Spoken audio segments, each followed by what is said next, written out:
Welcome to the 2022 Faculty Research Abroad Program Technical Assistance webinar. If you are watching the live premiere on YouTube, please feel free to ask questions using the chat feature. If you are watching the recording, please send your questions to fra@ed.gov. My name is Dr. Pamela Jefferson Maimer.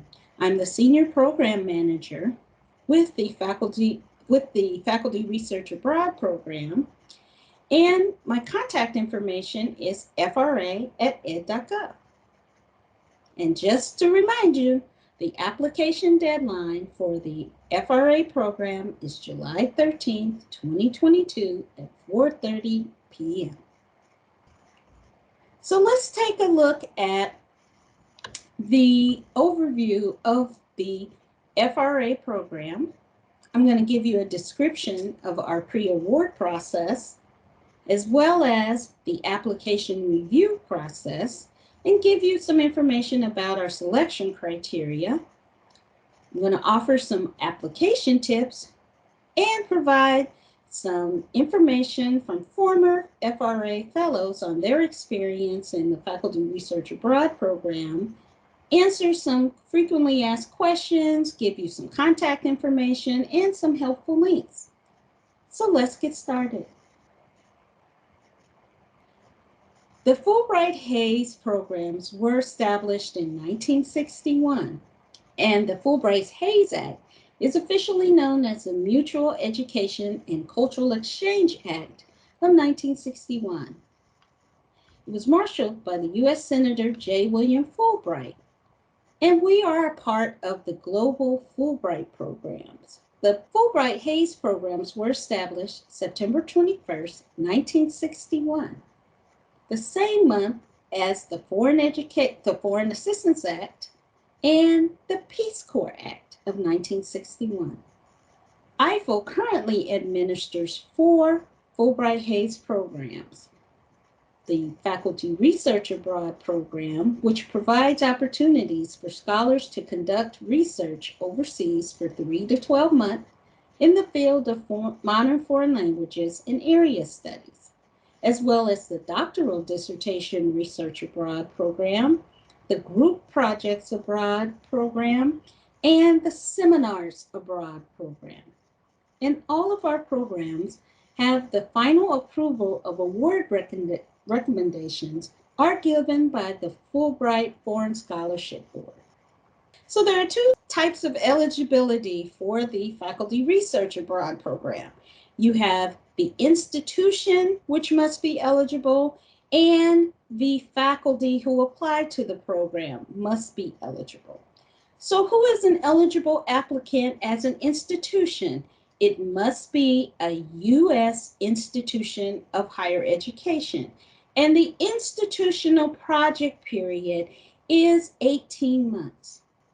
So who can apply as a faculty to the Faculty Research Abroad program? You must be a U.S. citizen, national or permanent resident, employed by a U.S. institution of higher education. You must be engaged in teaching relevant to a foreign language or area study specialization for the 2 years immediately preceding the date of the award. You propose research relevant to modern foreign language or area studies, and you must possess sufficient foreign language skills to carry out a research project. And the research period for the information is a minimum of 3 months to a maximum of 12 months, which must be consecutive months. So this year, we will have an estimated $650,000 to make awards. And you can see our range of awards will be anywhere from $25,000 to $65,000, and we estimate to make around 10 to 15 awards. Now, due to the pandemic, COVID-19 has impacted all of our program in a variety of ways. So our Faculty Research Abroad travel will begin on January 1st of 2023, and go until December 31st, 2023. However, many countries may or may not be prepared to accept fellows until later in the year, and so faculty may be able to travel within the 18-month period. Travel to level 4 countries may be permitted on a country-by-country basis, and we will provide a list of when countries may be able to accept fellows. But the key to really understanding and participating in the program, given everything that's going on with the pandemic, is to be flexible. Flexible in your travel dates, flexible in working with your host countries and with your host institutions. But we cannot allow travel to be permitted before January 1st because there is a host of information that we must complete prior to allowing fellows to conduct research abroad. And only countries accepting scholars will be approved. Research periods, again, may not be less than 3 months or more than 12 consecutive months per grant period. The exact start date will be determined in consultation with your host institution and the Fulbright Commission or U.S. Embassy in your host country. And if your host country reveals that it's not possible for FRA Fulbrighters to begin their grants in person, it really depends on the final determination of the U.S. Embassy or Fulbright Commission when the programs can restart. This scenario may result in your program length being shorter than you originally planned. And in the FRA program, we do not have deferrals. So we do not permit grants to be deferred to the subsequent academic year.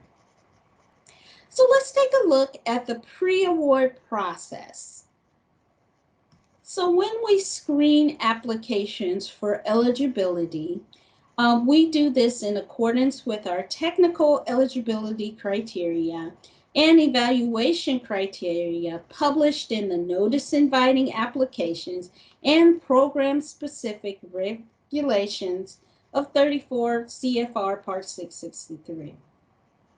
For institutions to be eligible, you must have a registered project director and a registered UEI or Unique Entity Identifier and taxpayer information. For faculty, again, you must have U.S. citizenship or be a permanent resident, must be employed by the applicant institution and have taught for at least 2 years prior to the start of the grant at the applicant institution, will not have another federal grant or a doctoral award during the fellowship period, and you cannot be in default student loan status. Faculty must be a U.S. citizen and not here on an international visa, and they have to be employed at the institution they are applying and have taught for 2 years prior at the applicant institution. I want to make sure that is clear. So what are some of the different roles of the different components of the application? So for the institution, you should attend the Faculty Research Abroad Technical Assistance webinar and identify a project director who will actually submit the application, including those of the individual faculty, to the Department of Education. That person will register in G5 and make the fellowship application materials available to faculty on their campus. They accept and screen applications in accordance to the institution's technical and academic criteria and includes all of the faculty applications with the institution application, regardless of the discipline or type of program that the faculty are in. And then after the award, they will administer the grant and disperse the funds. And who can serve as a project director is usually a representative from one of the offices, the dean of faculty, institutional research, anyone who the institution designates as a project director. The faculty responsibilities: you should attend the Faculty Research Abroad Technical Assistance webinar. Contact the project director for the institutional information. Register in G5. Initiate your emails to solicit your references for your language evaluation and your institutional support reference. Submit a complete reference, a complete application in G5. Submit an institutional review board narrative to the project director, if applicable, for uploading into G5, and follow up with the project director for any information or deadlines for that institution. Your institutional support reference should receive the reference form from the faculty applicant. Complete and submit the reference form in G5. And we always recommend that the institutional reference send the project director a copy of the reference and form, just in case something happens with their G5 submission and the project director may be able to submit the information before the institution submits the institutional application. Now, what does the FRA funds cover? Well, the FRA funds may include expenses such as international economy travel and baggage, a maintenance allowance related to the academic year salary, books, research materials, technology directly related to the proposed research, travel within the host country, and affiliation fees.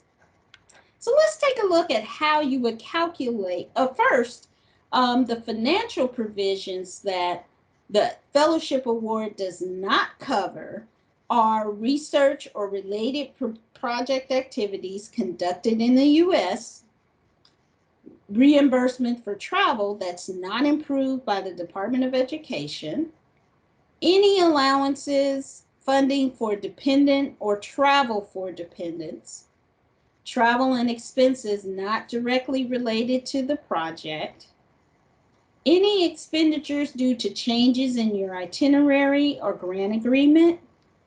The U.S. Department of Education cannot provide any funding for your passport, visa, photos, or any other identifying documents for clearance, or any pre-award travel to obtain a visa or research permission, as well as it doesn't cover conference costs, hotels, per diem, no first class travel, or travel costs for dependents. If those things are included in your budget, they will be removed from your budget. So how do we calculate your budget for the FRA program? And here's an example that we have that will help you. And part of when you apply in G5, it will do some of this calculation for you. So it's, for example, this person is going to conduct research in Armenia. So they're going to travel from LAX to Armenia and back. And the amount of their travel, their international airfare and baggage, is $1,438 round trip. So how do we calculate the maintenance? Well, we take the academic year salary, which for this person is $67,789, divided by 9 months of the academic year. These wouldn't include the summer months. and gives you the figure of $7,532. The second part is then to take that figure, the academic year salary, divided by 9, and then that then is multiplied times the number of months on the Faculty Research Abroad fellowship, which is 6 months for this person, which gives you a figure of 45,192. The institution is giving this person duplicating support in the form of a sabbatical pay of $10,000. So this is subtracted from the 45,000, so that would leave 35,192.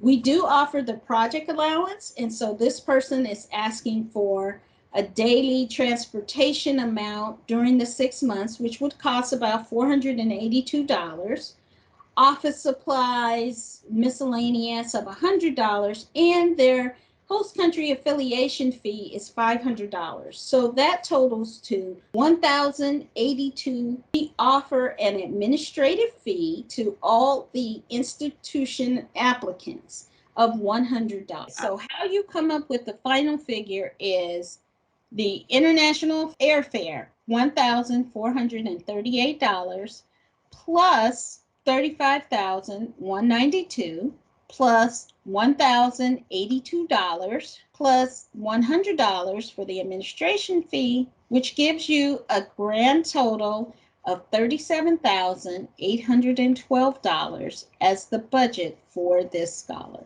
Now, quarantine costs are part of the maintenance allowance, and so that is calculated with that. That is not separate. So let me give you some helpful tips about our G5 application system. All applications are submitted through the Ed G5 application system. We do not accept applications outside of the system. There are several documents that are required documents that the institution must submit into G5, as well as the faculty applicant submit into the G5 application system. Faculty submit their individual applications to the project directors using G5. Your language evaluation and the institutional support references will submit their reference forms and narratives to the project director using G5. Now, we must say that if your references are overseas, they may or may not be able to submit the forms and references to the US G5 system, because the G5 system is a US government server. It may not accept information from overseas servers. So make sure that if someone is abroad submitting a reference for you, that they are using a US-based server. All documents are uploaded as PDFs, and the PDFs must be unlocked or unprotected in order for G5 to accept the submission. You are submitting a curriculum vitae. It should include in it the applicant's language status, whether the person is a native speaker, heritage language learner, or non-native speaker, or non-heritage speaker. The project description and application narrative and bibliography should comply with the guidelines included in the notice inviting applications.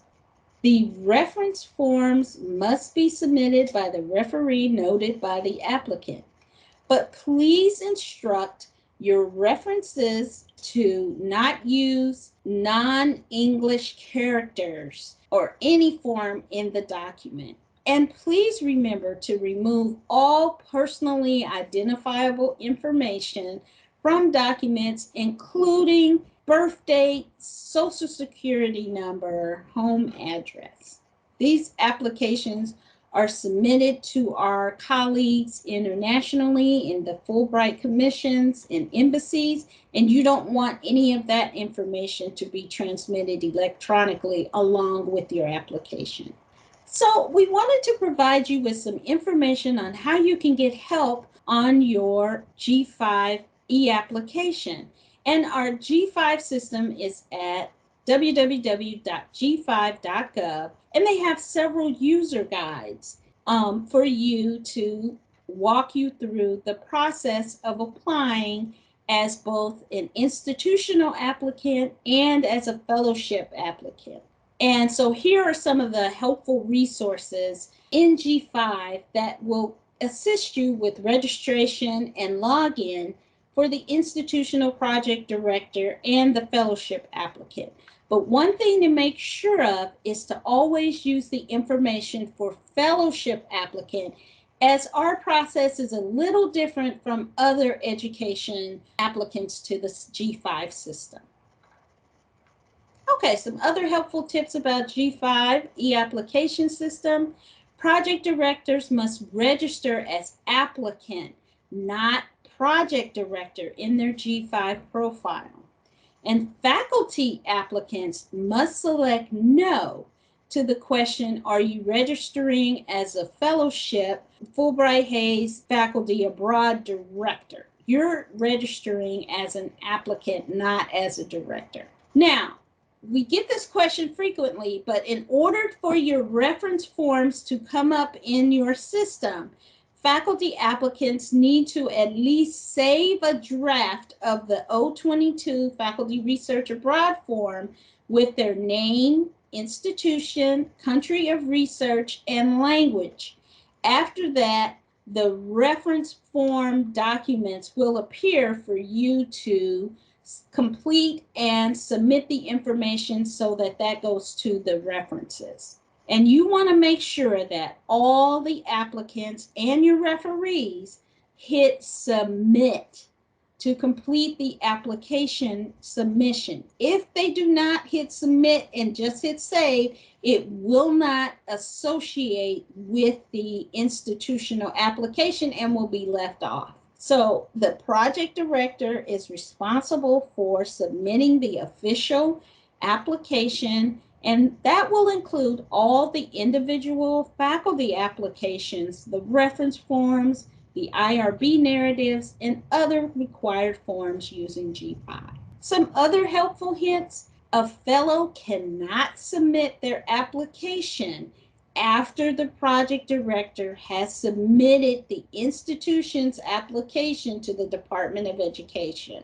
If that happens, the project director will then have to, if they want to include additional information, they would have to unsubmit the entire institution's application if a fellow wants to submit their application after they've already submitted, or if a fellow wants to unsubmit their application. A referee, a language evaluator, or the institutional support reference cannot submit their recommendations if the fellow or the fellowship applicant or the project director has submitted their application. So the institutional reference and the language reference should work with the fellow and project director to ensure that their references are submitted on time of the institution's deadline. The project director and the applicant must be associated with the same institution in G5. So if someone is submitting for University of California, they both have to submit for the University of California at the same institution, either the University of California, Berkeley, or University of California at Riverside. Both of them have to have the same name to be associated with the same institution. So now I want to talk about some helpful information about the selection criteria that we use to evaluate your applications. So our academic technical review form, we have 100 points total for the main part of the application.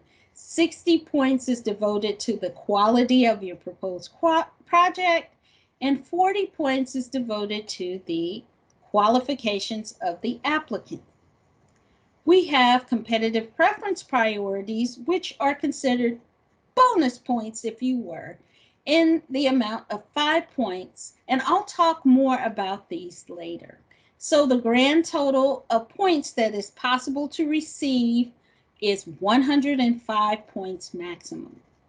Now, ED uses peer reviewers who are world area specialists in foreign languages and area studies from higher education institutions, government agencies, non-government organizations across the U.S. who will review the applications. Peer reviewers determine technical scores in accordance with the quality of proposed project, the qualifications of the applicant, and the competitive preference priorities.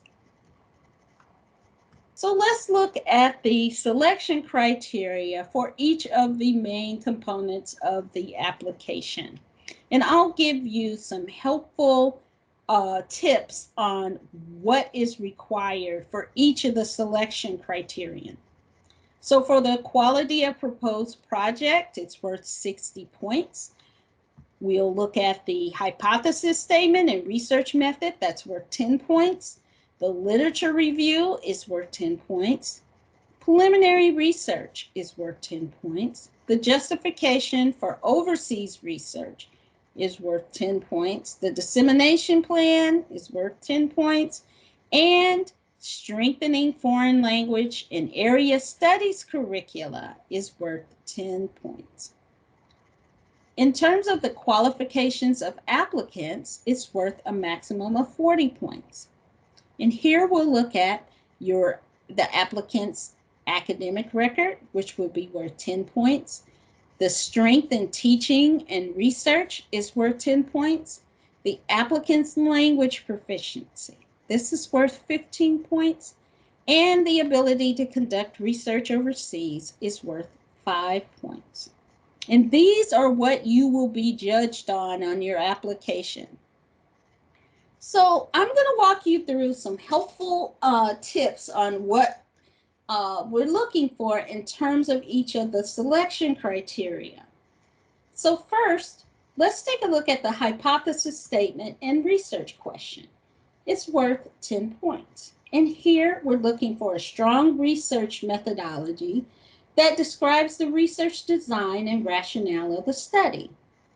It should give an overview of the subjects and setting and should identify the characteristics of the participants of the study, how they were selected, and the setting of the study should be presented in detail. In your descriptions of the apparatus and instrumentation, please give detailed descriptions of any tools and instruments used to conduct the proposed research. In the data collection procedures, you want to give a thorough description of all the steps involved in data collection. Timelines are helpful, either an outline or graphical representation.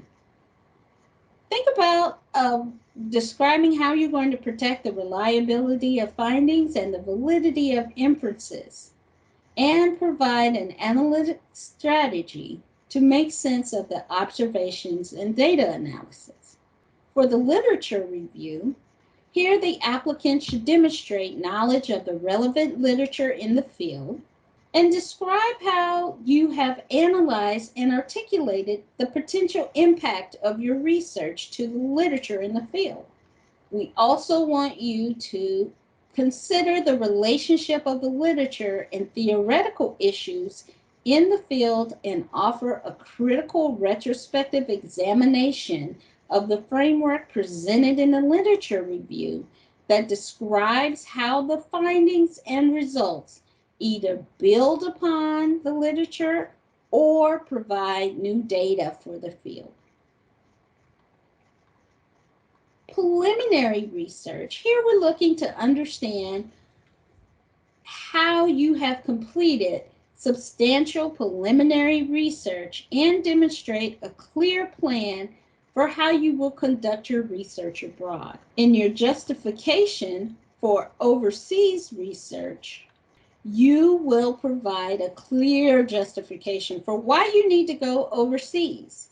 And you want to demonstrate that you have appropriate connections in the host country. Now, affiliations are important here.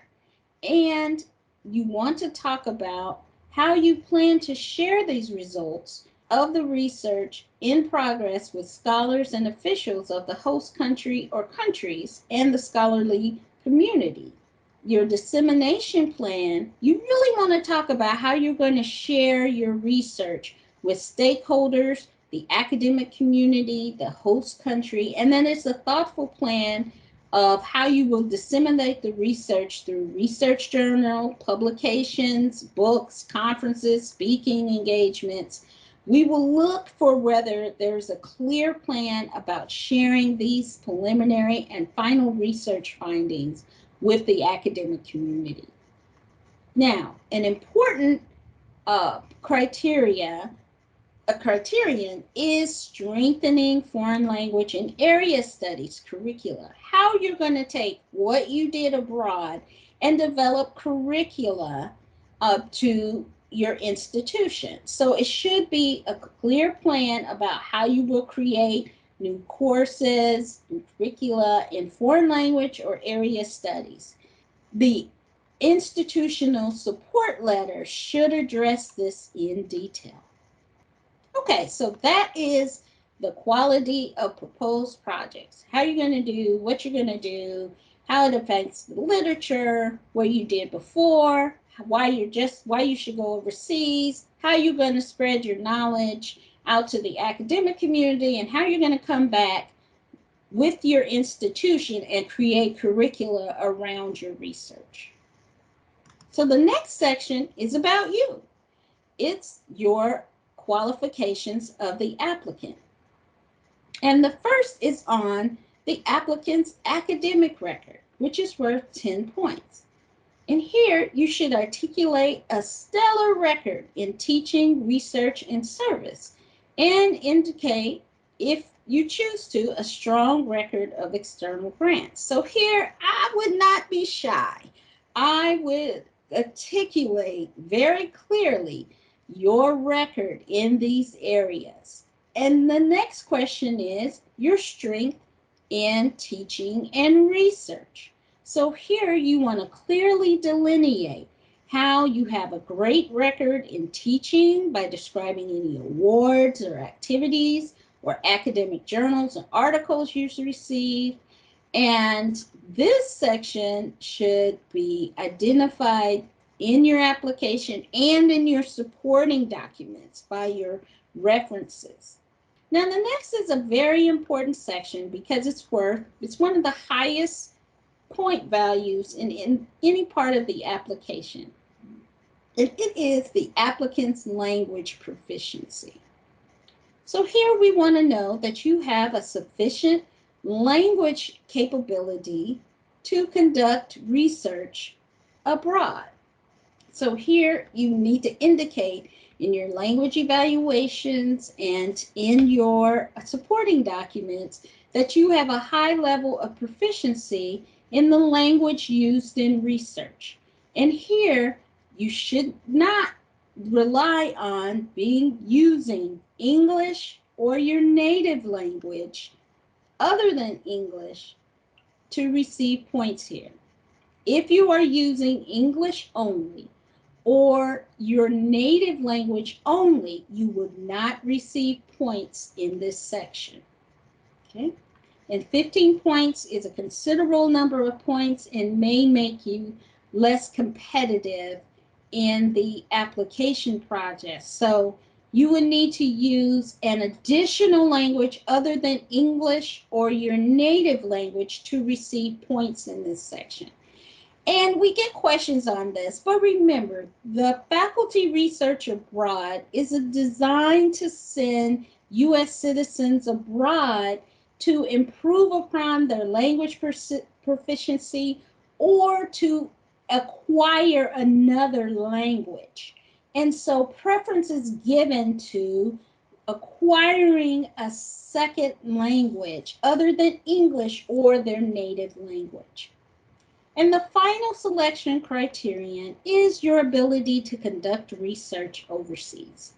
And applicants should indicate a successful travel and research abroad record, so there's little question of their ability to be able to go out and conduct their research overseas. We will look at information from the supporting documents and identify if the data is available in the country of research. So let me talk a little bit about the institutional statement, which should be included in the document. This statement should be prepared by an administrator of the institution of higher education who is knowledgeable about the applicant's abilities and the institution's language and area studies resources. The statement should describe how the project will contribute to the institution's plans for developing and strengthening its program in foreign languages and area studies. And it should explain how the institution plans to utilize the faculty members' experience upon completion of the fellowship and must endorse the project on the basis of the candidate's professional competence, personal suitability, and ability to accept the award if offered. A completed statement must be submitted via the web by the referee to the institution's project director. Let's take a look at the fiscal year 2022 competition priorities. The first is an absolute priority, which means that all applicants must respond to this priority, and it's on the geographic area. So all applicants must focus their research in one or more of these geographic areas: Africa, East Asia, Southeast Asia, and the Pacific Islands, South Asia, the Near East, Central and Eastern Europe, and Eurasia, and the Western Hemisphere, but excluding the United States and its territories. Now, our competitive priorities are optional, but provide additional points to the application. And we have three. One is on less commonly taught languages, which is worth 1 point. And it is a research project that focuses on any modern foreign language except French, German, or Spanish. The second competitive preference priority is on that focus on academic fields, and this is a priority worth 2 points. So here we're looking for a project conducted in modern foreign language and area studies with an academic focus on the following academic fields: STEM fields, science including climate change, technology, engineering including infrastructure studies, mathematics, computer science. Those are the STEM fields. We're also looking for education, either comparative or international development, political science, public health, which includes epidemiology or economics. And our priorities are really designed to highlight different priorities that the secretary feels are important to highlight. And our third competitive preference priority is on diverse institutions, and it is worth 2 points. So projects will be implemented by one or more of the following entities: community colleges, historically Black colleges and universities, tribal colleges and universities, and minority serving institutions. And you can find the definitions of these in the notice inviting applications. And what the department will do is we have a list of the institutions that qualify for this priority. And if your institution is on that list, then applicants applying through those institutions will receive the 2 points. Okay, next we wanted to show some research topics of our former Faculty Research Abroad Fellows and what they were able to accomplish in different countries, disciplines, and their topic areas. And we're going to hear from one shortly. So let me give you some application tips on writing your proposals. Here's some of the things that it would be helpful if you thought about in your application. Address all the selection criteria in the application, and it's really smart to do it in the order listed in the application packets. Don't make the reviewers hunt and peck around for your information. Use an outline to address all the selection criteria. Prepare a detailed research plan. You want to describe what you're going to do in detail and include sufficient details about your research goals and curricula development strategies. One important thing you want to do is prep your references and give them plenty of time to write a glowing recommendation, but as well to understand the G5 system so that they can submit it on time for the institutional deadline. Avoid using a lot of grammatical errors or using specific professional jargon or acronyms.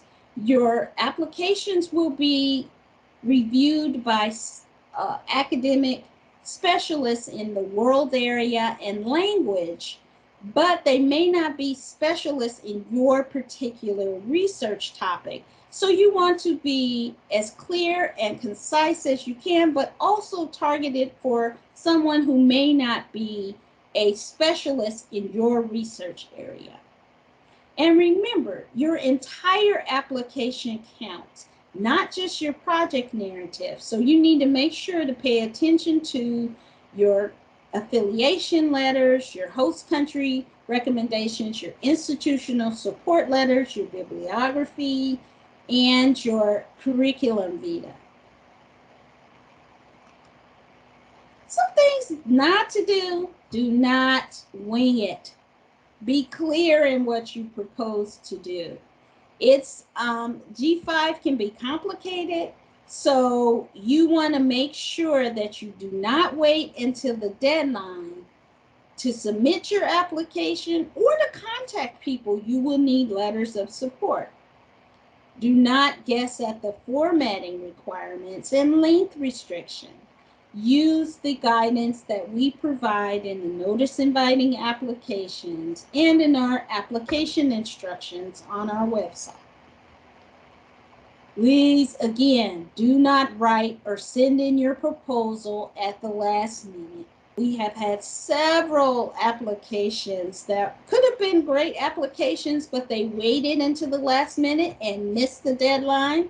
And once the deadline is up, the system goes down and you cannot submit an application, and you cannot submit it outside of the G5 system. So please have as a target deadline 2 days before the actual deadline, so that in case anything happens, you give yourself enough time to receive assistance in your application in G5.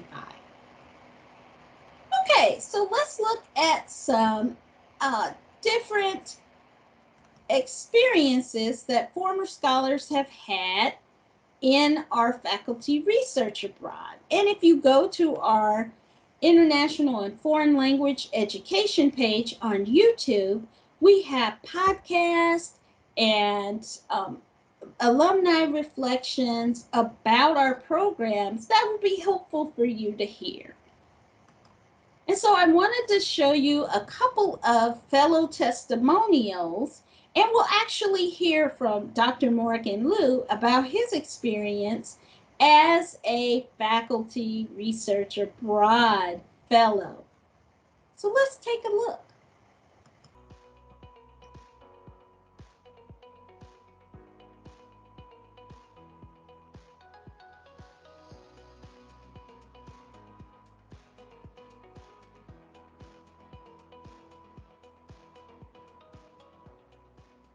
My name is Morgan Liu, and I was a Fulbright-Hays Faculty Research Abroad Fellow to Kyrgyzstan. I was focused on the organization of Uzbek Muslim communities there. I applied to Fulbright-Hays because, and I'm an anthropologist, and so my research requires me to go out there into the world, meeting people, trying to understand what they're doing, thinking, and saying, and why. So this was the beginning of my work beyond my dissertation. And so Fulbright-Hays provided me the funds and the connections for 6 months in Kyrgyzstan. And I ended up going to a city called Jalalabad. So Jalalabad is a ethnically diverse city. It's rather small. Parts of the city are very Soviet, as you can tell from the architecture and the statues. You might recognize this fellow as Lenin, and they're still there, even almost 3 decades after the fall of the Soviet Union. I would visit various institutions like mosques. Uh, Uzbeks are publicly pious, and religious observance since the Soviet collapse is part of community life. And what made an impression on me was how the different ethnic groups would live together in the city, which is under political rule by ethnic Kyrgyz. Uh, but social gatherings are an important part of the ethnic communities in Jalalabad. And the funny thing about being a foreigner hanging out in the neighborhoods is that I regularly met people for the first time who seemed to know everything about me. Uh, uh, uh, you would just meet somebody and they, of course, they're talking with each other, and it's rather unusual for an American from Chinese background to be speaking their language and hanging out in their neighborhood. So that was sort of a novelty. So word spread about me. Uh, but these groups were turned out to be quite important in my research. And I sometimes would meet a group of people who've met together all their lives. These are men in their 60s, and they would be meeting weekly, the same group of 15 friends, all of their lives. And I just felt that really a level of deep community that you don't see in the United States. But yeah, so what has Fulbright done for me? I haven't had a Fulbright sort of put me in a special community of people ever since. Our university holds annual gatherings of alums that the president and deans attend. We're part of a national network. I've spoken at events promoting Fulbright, and I've served for 3 years on a Fulbright application as an evaluator for applications. And so the research in Kyrgyzstan has allowed me to publish a number of academic articles, pieces for general audiences, radio interviews, webinars, public talks. I'm now associate professor at the Ohio State University, and I've been better able to advise graduate students on field research because of my experience, and even helped a few get their own Fulbrights.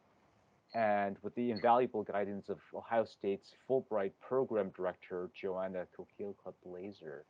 So I'm really proud to be called a Fulbright graduate.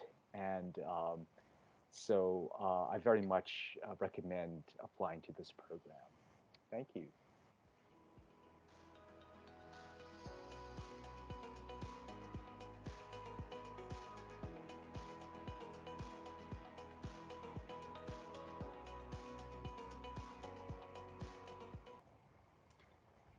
Isn't that great? I thought he was wonderful. And so now let's take a look at some frequently asked questions, offer you some context if you have questions, and give you some helpful links to help you in the process. So, one of the questions we get is, what is the process for designating a project director for an FRA application? Well, a university or college designates someone as a project director. They can be the chair of a department, a person in the sponsored research grants office, an administrator in an academic division, or any other employee designated by the institution. Institutions should contact us at fra@ed.gov to provide their project director's name to be registered in the Ed G5 e-application system. We need them to do that so that they can initiate the application. So can a faculty member submit an application to the Department of Education? No.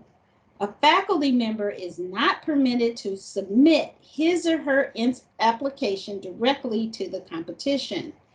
The FRA application is an institutional application that funds fellowships. Instead, the designated project director at the institution submits the application to the competition on behalf of the faculty member and the institution. The project director is the individual at the university who will submit the application and administer the grant. Faculty applicants do not apply individually to the grant. Does the grant cover faculty salary during the fellowship? Does it cover dependent expenses? Yes, the grant covers a monthly maintenance allowance based on the faculty's academic year salary.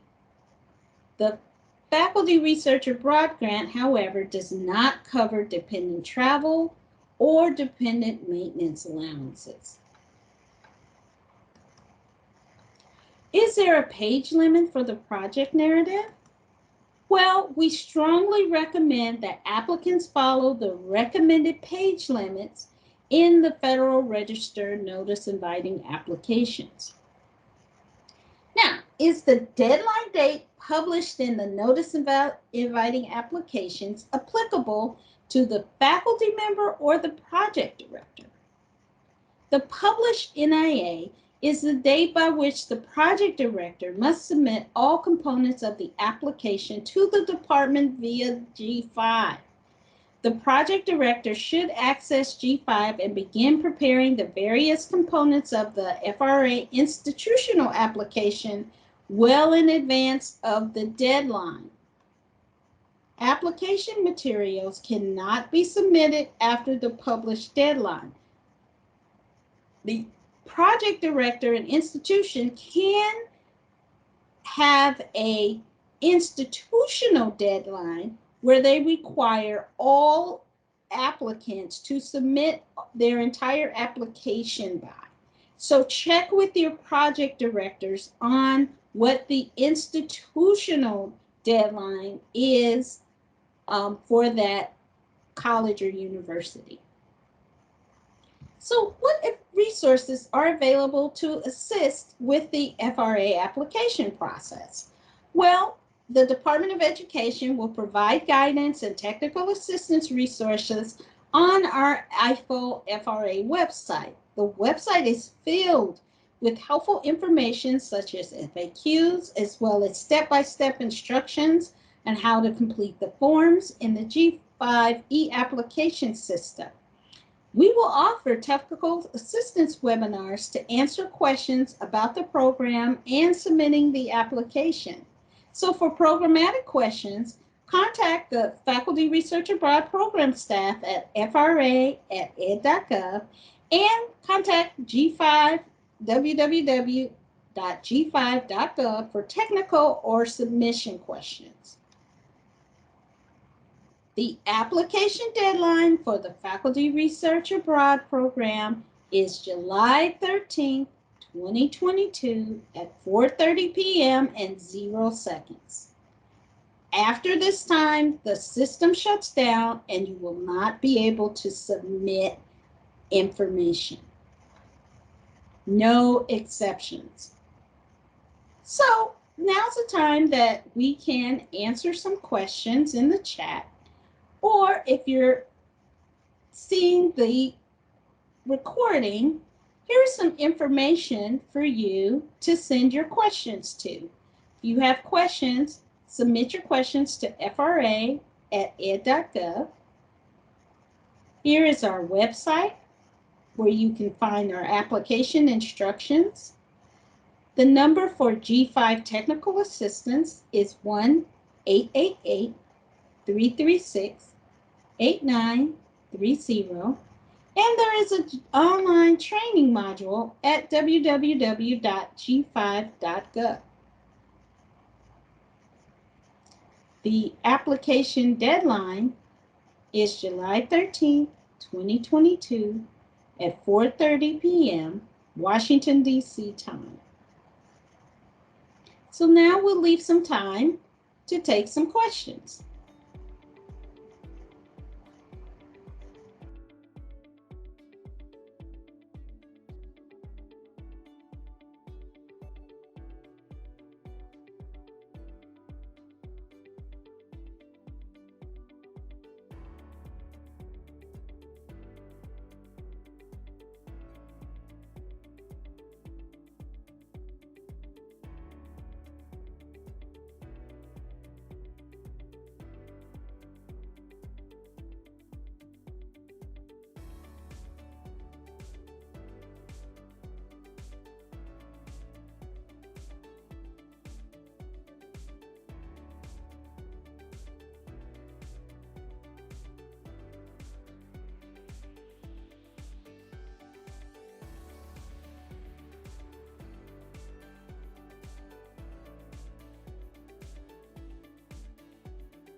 Okay, thank you for your questions, and let FRA be the catalyst to your career. Thank you for listening, and we look forward to receiving your applications by July 13th at 4:30 p.m. Washington, D.C. time. If you have any questions, feel free to contact us at fra@ed.gov. This is Dr. Pamela Maimer, and I wish you all the best. Take care. Bye.